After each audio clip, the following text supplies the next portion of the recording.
Assalamualaikum warahmatullahi wabarakatuh. Bismillahirrahmanirrahim. Wa sholli wa sallim wa barik ala sayyidina Maulana Muhammadin wa ala alihi wa sahbihi asma'in nama ba'du. Niki nderekaken kersane Mbah Mus sedanten Duriyah Ki Bisri, Gus Yahya, Gus Yakut, Gus Anis sedanten nderekaken kersane para kiai termasuk wonten saking PBNU niki ngaos nggih. Dados Ki Bisri yang saya kenang adalah penulis makna gandul tafsir napa Al-Ibris.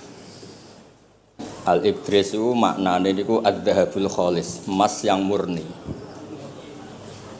Kula baca banyak Al-Ibris, juga baca banyak Al-Iqlil, juga baca banyak terjemahan Kemenak, juga hampir rata-rata terjemah yang ditulis kiai-kiai Indonesia, mulai yang NO, setengah NO sampai ahli sunnah sampai setengah ahli sunnah. Niku atas nama ilmu saya baca.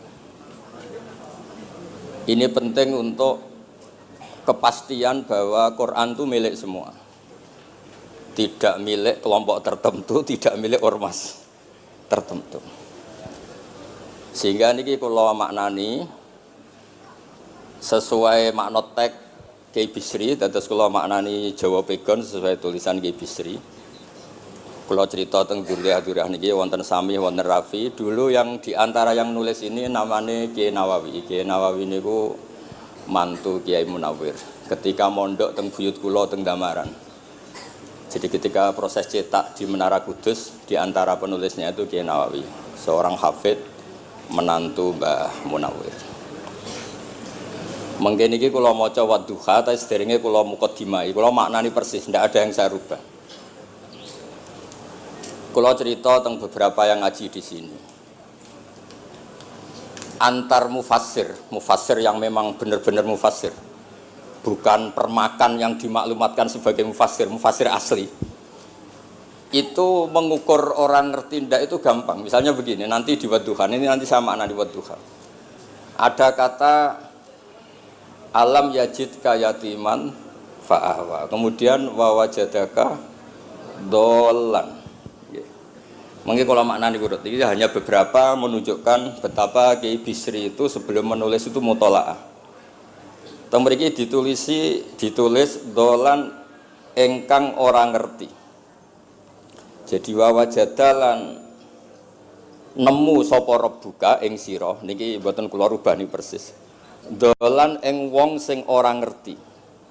Fahada mongko nuduhaken ai rebuka ing sira. Jadi begini Rafi, sampai saya kasih tahu. Dolla itu asli maknanya bukan sesat itu mboten. Dolla itu tidak tahu. Kemudian tidak tahu itu untuk hal yang ekstrim, tidak tahu Allah itu namanya sesat. Wong kok ora roh pangeran itu kebablas. Tapi nek ora roh dhuwit kados kula niku wong apik. Maksudnya ora roh dhuwit niku ora kudu ra duwe dhuwit. Maksudnya mboten nate berjuang utawa pidato utawa apa hitung-hitungane dhuwit mboten. Niku mboten kiai niku. Radi Yahudi niku nek kabeh hitung-hitungane dhuwit. Radi mboten radi niku enggak boleh seorang ulama hitung-hitungannya uang. Dolla itu maknanya sesat. Sehingga dulu orang Arab bilang, orang yang enggak tahu jalan ya dolla anitorik, dia enggak tahu jalan itu. Nah, karena kelamaan orang itu maknanya dolla sesat sehingga kebingungan ketika ada ayat wa wajadaka dolan, karena Nabi tidak mungkin distatuskan apa? Sesat. Itu resiko atau efek dari orang tidak mempelajari ilmu lughat secara jelimet, secara detail. Sebetulnya dolla itu dolla anitorik, dolla tinnakoh, unta saya hilang. Itu biasa di bahasa Arab. Nah, sehingga saya beri sekian contoh. Nanti kalau maknanya urut, ini cerita betapa alimnya Ki Bisri. Karena sanad saya, sanad kita semua dengan Ki Bisri itu mirip-mirip.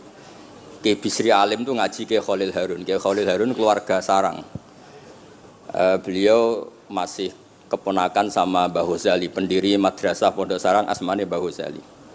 Gadah dulur asmane Mbah Sintok. Kemudian nggih dados wonten Mbah Khalil Harun, terus wonten mantu Ki Bisri, terus wonten Durya Mbah Mus, Mbah Khalil, terus Gus Adib dan seterusnya Durya-Duryan. Dulu Mas saya sarang Ki Khalil Harun itu punya kakak yang sangat alim, asmane Umar Harun. Niku riyen ngaos teng Mekah, era kakaknya Said Abi Bakar Sato, namanya Said Umar.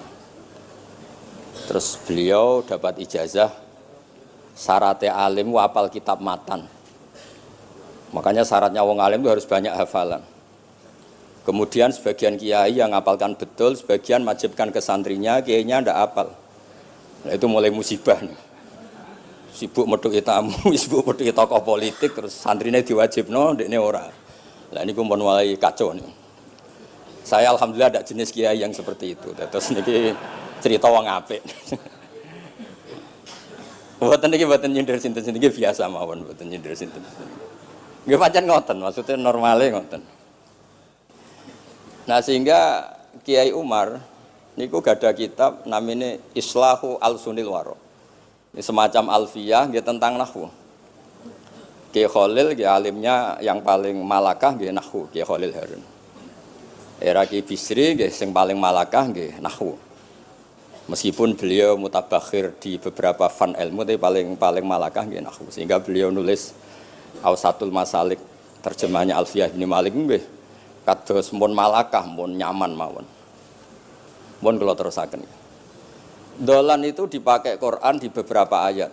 Misalnya anak-anak Nabi Yakub itu bilang ke bapaknya, padahal bapaknya seorang nabi.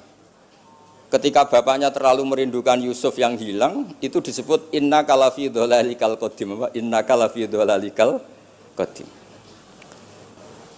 Engkau bapak terlalu rindu ke Yusuf. Rindu yang sampai orang enggak terkontrol itu bahasa Arabnya juga inna kalafi dhalalikal qadim. Begitu juga ketika Zulaikha begitu mencintai Yusuf sampai kehilang kestabilannya. Itu orang Arab atau pengikutnya atau orang sekelilingnya bilang inna lanaroha fi dhalalim mubin. Jadi kata dolan di sini itu sepadan dengan kata-kata dolan yang digunakan untuk orang-orang baik. Tetap dibahasakan apa? Dolan, tapi bukan berarti tersesat dari petunjuk, tapi tersesat dari hal yang harusnya tahu tapi sementara ini tidak tahu. Ya, makanya di sini Mbah Bisri maknani dolan ing ora ngerti. Terus fahada. Kula maknani dari awal kersane barokah. Bismillahirrahmanirrahim wadduha demi waktu duha niki kula anut persis. Walaili demi bengi idza saja nalikane nutupi apa lail. Mawadda'a ora ninggalno ka ing sira sapa rebuka pangeran ira wa makolan ora gedeng rebuka. Nah niki terus Kiai Bisri tenggene penjelasan ngendikan siji wektu Kanjeng Nabi susah prihatin jalaran rada suwi ora ana wahyu tumurun. Sehingga suarane wong-wong kafir angger getake banget. Terus beliau cerita bahwa asbabun nuzul ini adalah komentar-komentar orang kafir. Kalau wahyu terlambat itu berarti Muhammad sedang ditinggalkan Tuhannya, sedang diabaikan. Terus ada maklumat dari Allah, mawaddaka rabbuka wa ma qala. Artinya begini ya. Tanpa nyindir siapapun, sebetulnya kritik atau suara di luar sana, termasuk suara orang kafir, itu ternyata sama Allah ya dijawab. Bukan karena orang kafir terus layuk ba'u biqaulih, kita abaikan pendapatnya, kita biarkan enggak. Kalau perlu dijawab ya dia apa? Jawab. Toh jawaban itu kalau objektif, kalau real itu pasti itu yang didengar. Saya ulang lagi, jawaban itu kalau objektif, real itu pasti yang didengar. Karena tidak ada ceritanya hak dengan batil itu menang apa?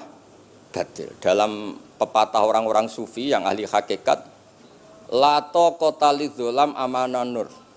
Nggak ada ceritanya segelap apapun gelap gulita bisa mengalahkan cahaya. Kamu di hutan kayak apa gelap gulitanya?